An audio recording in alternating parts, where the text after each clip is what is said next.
Salut YouTube!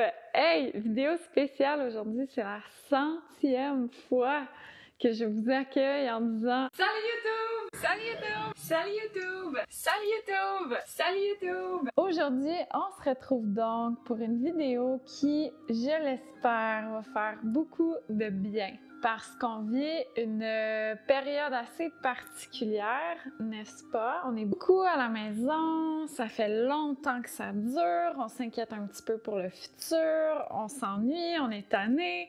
Fait que bref, aujourd'hui, on va se parler de solutions, d'idées, de suggestions vraiment simples pour prendre mieux soin de vous.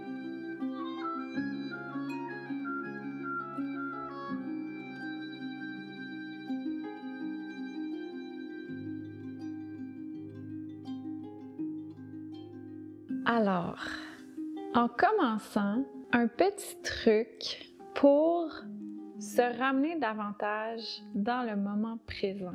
Parce que, évidemment, j'imagine, vous êtes humain, n'est-ce pas? Comme moi, comme tout le monde. Et c'est facile un peu de se perdre dans le passé, dans ce qui était, de quoi on s'ennuie, ou encore de se perdre dans le futur. Et là, parmi toutes les inquiétudes de qu'est-ce qui s'en vient, on ne sait pas trop. Fait qu'une des premières choses à faire quand vous observez justement que vous êtes peut-être pris dans le passé, et ça peut causer beaucoup de nostalgie, de mélancolie, de sentiments dépressifs, ou encore que vous êtes beaucoup dans le futur. Et là, ça, c'est ce qui peut causer énormément d'anxiété. Un truc vraiment simple pour vous ramener dans le moment présent, c'est de faire appel à tous vos sens. Évidemment, de respirer, d'essayer de vous recentrer, mais au-delà de ça, d'observer qu'est-ce qui vous entoure et peut-être de faire une petite note mentale de, par exemple, « je vois les étoiles sur mon cadre, le vert de cette plante-là. » Bref, de vous donner des petits points de repère visuels comme ça. Ensuite, qu'est-ce que vous entendez? Qu'est-ce qui fait partie de votre environnement sonore dans ce moment précis? Ensuite, qu'est-ce que vous sentez? Est-ce qu'il y a des odeurs que vous remarquez? Est-ce que vous avez un goût particulier sur la langue ou encore qui vient tout juste de se passer? Et finalement, qu'est-ce que vous touchez? Comment sont vos vêtements sur votre peau? Vous êtes assis dans quel type de siège, de confort ou inconfort? Donc, d'aller comme ça, vous connecter à vos 5 sens, ça va vraiment vous aider sans même que vous vous en rendiez compte à vous ramener dans le moment présent.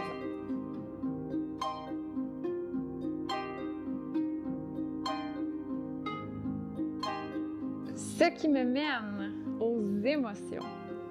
Les émotions, c'est de l'énergie qui est en mouvement, qui veut circuler dans notre corps et souvent qui a besoin justement de sortir de notre corps. Fait que quand on s'empêche de vivre une émotion, quand on fait le choix conscient de la refouler parce que c'est pas le moment ou parce qu'on est mal à l'aise, on est inconfortable avec les émotions qui remontent, ce qui est tout à fait normal, soit dit en passant, mais c'est super important, autant que possible, de se permettre de les vivre, de les extérioriser au fur et à mesure, justement pour ne pas accumuler. Puis là, évidemment, quand on accumule, qu'est-ce qui se passe? Ça finit par exploser et c'est tout le temps de façon beaucoup plus intense et démesurée que si on avait pris le temps de vivre nos émotions au fur et à mesure. Comment y arriver? Personnellement, ma pratique à moi, c'est vraiment le journaling et ça me surprend encore à quel point j'ai l'impression parfois d'être très bonne pour vivre mes émotions au fur et à mesure. Puis là, je vais me déposer avec mon journal, je vais me mettre à écrire et là, soudainement, waouh!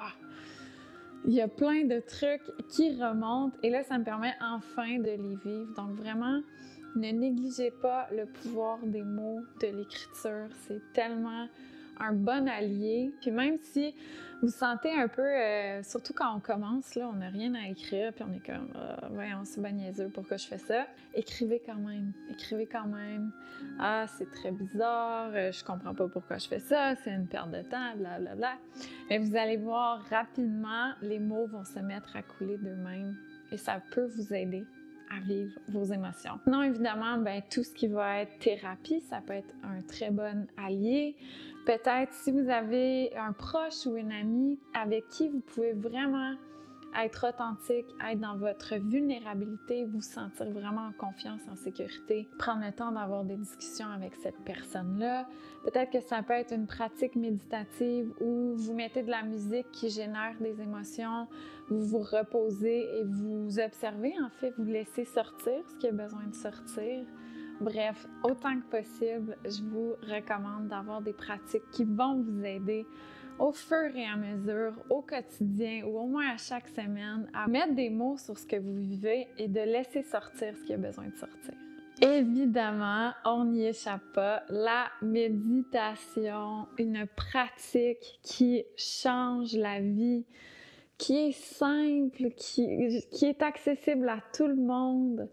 C'est fou à quel point prendre le temps de méditer, là, juste 5 minutes par jour, vraiment, ça peut vous aider justement à vous ramener dans le moment présent, à vivre vos émotions, à vous calmer, à vous recentrer, à faire vraiment diminuer votre anxiété. Bref, j'ai déjà une vidéo sur le sujet, donc si vous ne savez pas trop comment commencer à méditer, je vous invite à aller voir cette vidéo-là, juste ici.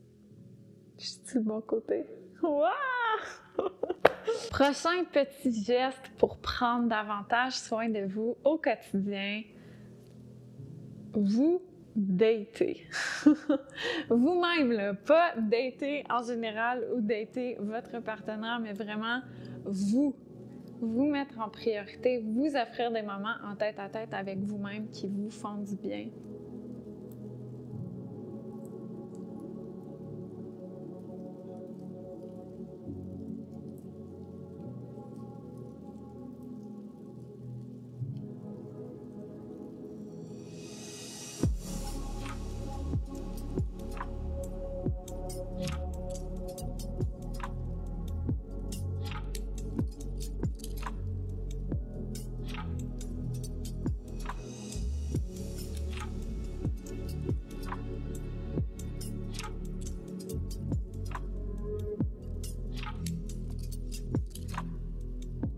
Si vous avez des enfants et peut-être un partenaire, de vous offrir chacun ces moments-là où, OK, cette soirée-là, c'est juste pour moi, c'est mon moment solo, je vais en profiter pour faire ce que j'aime, pour prendre un beau bain, pour faire un rituel, pour me tirer aux cartes, pour aller avec mes... Tu sais, peu importe, mais prenez le temps de vous dater. Et ce qui est beau, en fait, avec ce geste-là, c'est que c'est énormément personnel. Il n'y a pas de recette miracle. En fait, la seule recette miracle, c'est de vous mettre en priorité, vous écouter, vous offrir du temps et faire ce que vous aimez. Essayez autant que possible de, je sais pas moi, faire ça au moins une fois par mois, peut-être pour commencer, puis peut-être arriver à le faire une fois par semaine ou que ça s'imbrique un peu dans votre quotidien et que plein de petits gestes comme ça fassent partie de votre relation avec vous-même.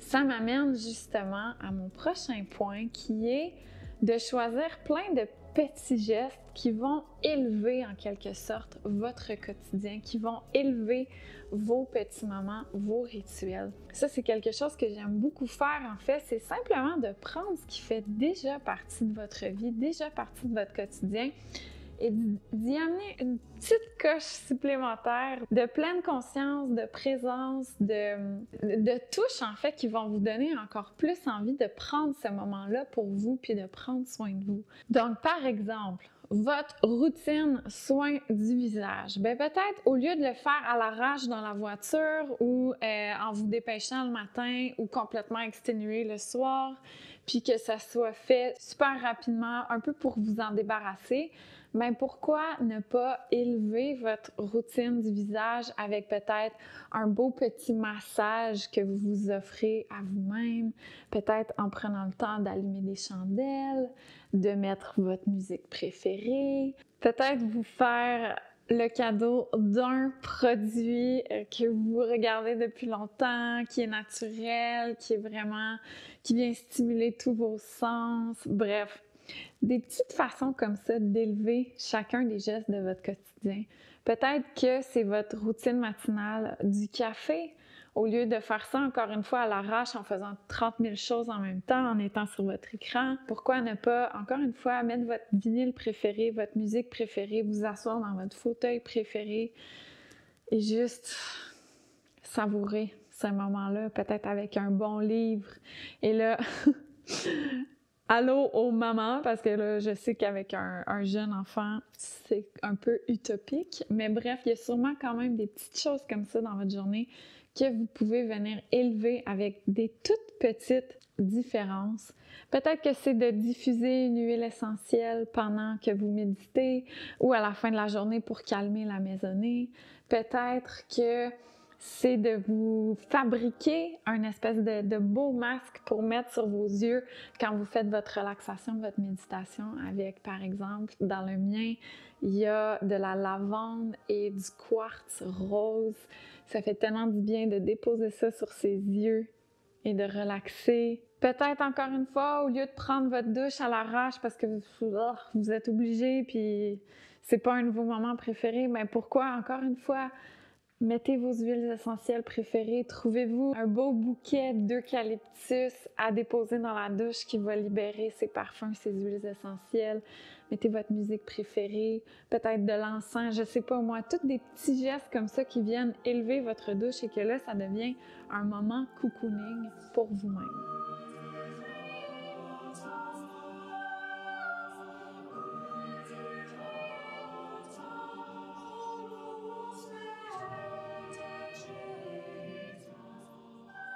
Un geste qui peut vraiment vous faire du bien, c'est de décrocher des écrans. C'est tout. Bye! Merci beaucoup d'avoir été là. On se retrouve très bientôt pour une prochaine vidéo. Oh là là, ça c'est un vaste sujet encore une fois, mais on sait comment les médias sociaux peuvent avoir des conséquences plutôt négatives sur notre estime de soi, sur notre anxiété, etc. Et même si ça ne, et je vous le souhaite, peut-être que ça ne génère pas ce genre de sentiments chez vous, mais même à ça, en fait, c'est que ça nous coupe souvent de nos propres émotions, de notre réalité, de notre moment présent, de notre famille, de nous-mêmes. Donc, de réduire votre temps sur les écrans, ce n'est que bénéfique. Ça peut prendre plusieurs formes et je vous donne 2 petits trucs par rapport à ça. Sur la plupart des téléphones, j'imagine, du moins sur le mien, il y a une petite fonction où je peux limiter mon temps d'écran. C'est-à-dire que tous les soirs, entre 20h et 8h30 le lendemain matin, j'ai été choisir quelles applications je voulais bloquer, en quelque sorte. Donc, sur mon téléphone, elles vont apparaître très foncées. Et si je clique dessus, je vais avoir une espèce d'alerte qui me dit « Oh, t'es pas supposé d'aller dessus. Es-tu sûr que tu veux y aller? » Et là, j'ai le choix de débloquer cette limitation-là pour 15 minutes ou pour le reste de la soirée. Donc, cette simple petite étape supplémentaire-là, parfois, c'est tout ce qu'il nous faut pour avoir l'espèce de réalisation de « Ah, mais non, j'ai pas besoin d'aller sur Instagram en ce moment, je pourrais faire quelque chose de mieux. » Donc ça, c'est un petit truc. L'autre chose, en fait, c'est de vous offrir de temps en temps vraiment des détox d'écran. Que ce soit peut-être simplement 24 heures, peut-être un week-end de temps en temps, ou peut-être même plus parce que, honnêtement, on y prend goût.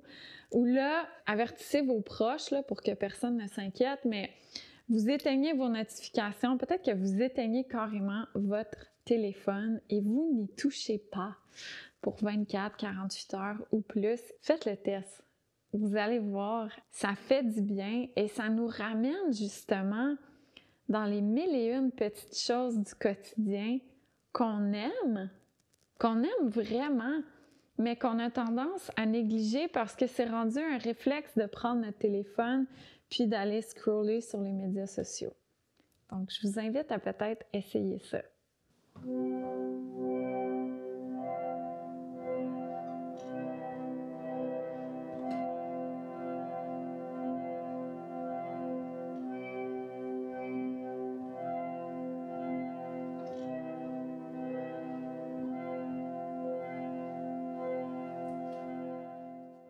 Ensuite de ça, OK, ça c'est la chose la plus basic, la plus simple, mais qu'on a tellement tendance à négliger, l'hydratation.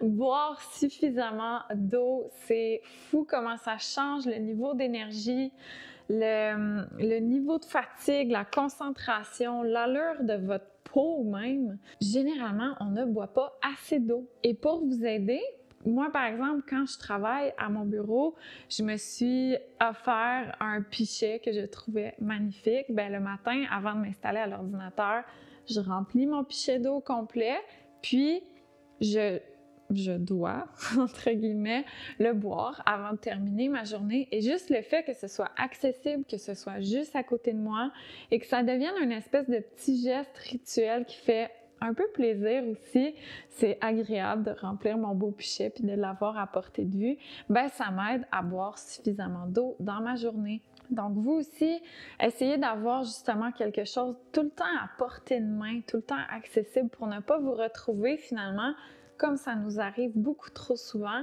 à passer des heures et des heures sans boire d'eau. Et observez aussi si à un moment donné, vous sentez justement votre niveau d'énergie qui baisse, peut-être un petit mal de tête qui commence. Posez-vous la question, c'est quand la dernière fois que j'ai bu de l'eau? Et commencez en fait avant même d'aller vers le Tylenol, Advil, Doliprane, peu importe. Commencez par boire un verre d'eau. Souvent, on est juste déshydraté.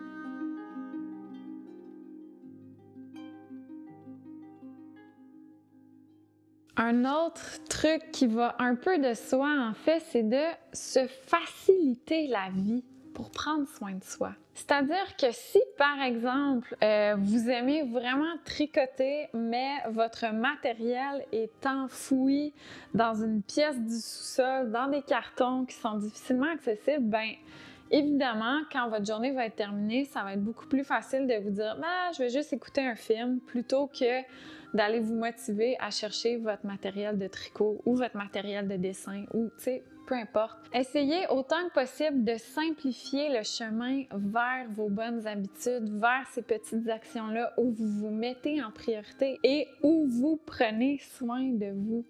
Parce que sinon, c'est trop facile quand il y a un tout petit obstacle, on a tendance à se dire « je vais prendre l'option facile ».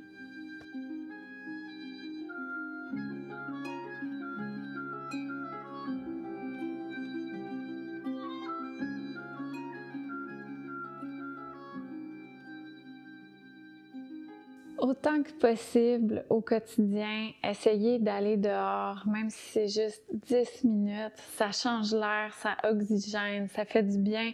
Encore mieux si vous êtes capable d'aller en nature, mais je sais que c'est pas toujours accessible. Mais bref, si vous êtes capable de vous motiver à sortir 5-10 minutes au moins à tous les jours, c'est un petit geste tout simple qui fait beaucoup de bien.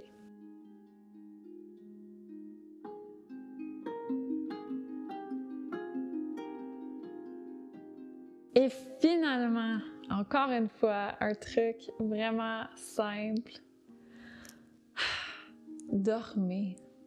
C'est tellement important de dormir suffisamment et en fait, c'est surtout incroyable à quel point le manque de sommeil pourrit le quotidien. Et que quand on manque de sommeil, c'est difficile de faire les bons choix pour soi, c'est difficile de se mettre en priorité, c'est difficile d'être dans le moment présent. Donc, autant que possible, priorisez votre sommeil.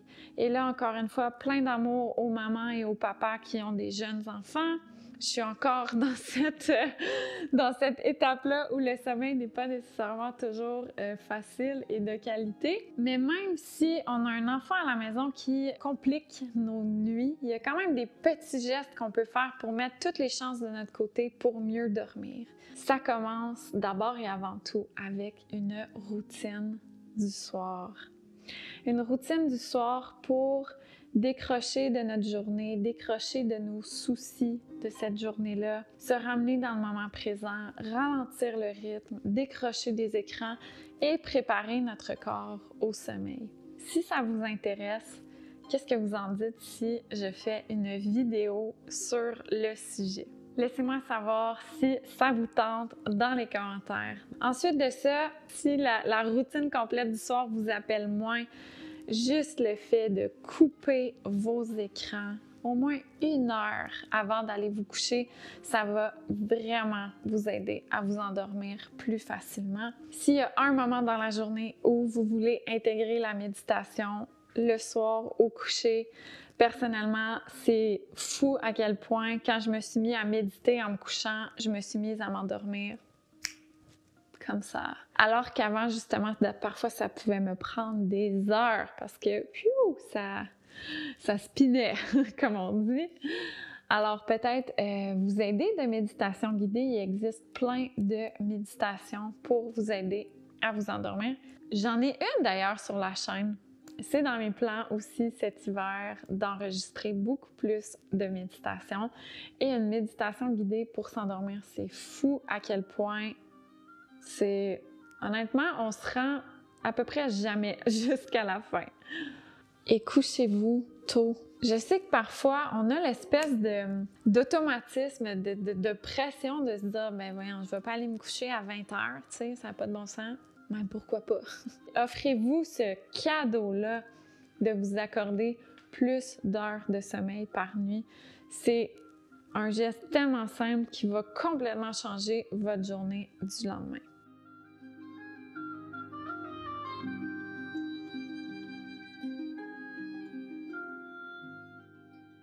En ce moment, c'est un peu comme si on était invité à la performance dans notre confinement ou la performance dans cette espèce de période qu'on vit où on est beaucoup à la maison et que là, soudainement, il faudrait avoir des routines complètement incroyables, apprendre une nouvelle langue, apprendre un nouvel instrument, faire du sport à la maison, commencer à cuisiner, bref. On peut avoir cette espèce de sentiment-là où on ressent un peu de pression de faire un bon COVID, pas un bon COVID, mais de faire un confinement productif où on devient des meilleures personnes et on apprend des nouveaux skills, et etc.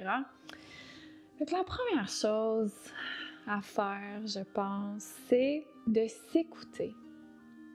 Parce que sinon, on peut vraiment tomber dans le piège de tout ce qu'on devrait faire en ce moment, de la pression extérieure qu'on peut ressentir ou encore de la pression intérieure, celle qu'on se met nous-mêmes pour justement être productif en ce moment de 1001 façons.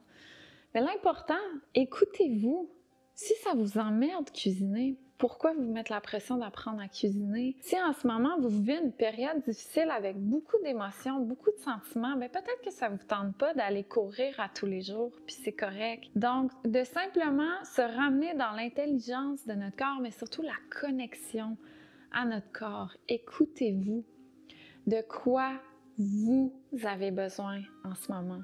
De quoi vous avez envie en ce moment. On est tellement entouré d'influenceurs, de personnalités, de vedettes qui sont accessibles en fait au quotidien grâce aux médias sociaux et que là, on regarde les routines de tout le monde et que justement, on peut sentir une espèce de pression à accomplir certaines choses. De vous ramener dans vous, là, qu'est-ce qui vous fait vibrer? Qu'est-ce qui vous fait du bien?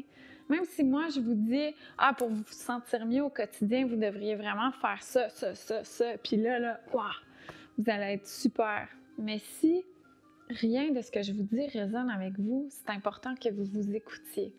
Donc peut-être en profiter pour essayer de reconnecter davantage à vous-même, de ne pas vous sentir coupable si vous avez envie de rien faire en ce moment, de vous déposer là-dedans. Puis si ça donne que vous avez une période de quelques mois où vous bougez peu, évidemment, vous sortez peu de la maison, mais c'est correct. Ajoutez pas en plus à ça la culpabilité de ne pas performer en ce moment. C'est ce qui fait le tour de mes petits gestes pour prendre davantage soin de vous au quotidien. J'espère vraiment que certains d'entre eux vous auront parlé, vous auront donné envie de vous mettre en priorité sans culpabilité et de vraiment vous offrir le plus possible de l'amour, de la compassion, de la bienveillance pour vous-même. Encore plus en ce moment. Merci beaucoup d'avoir été là. Merci beaucoup pour votre temps. Je vous envoie plein d'amour et je vous rappelle encore une fois, c'est le temps de prendre soin de vous.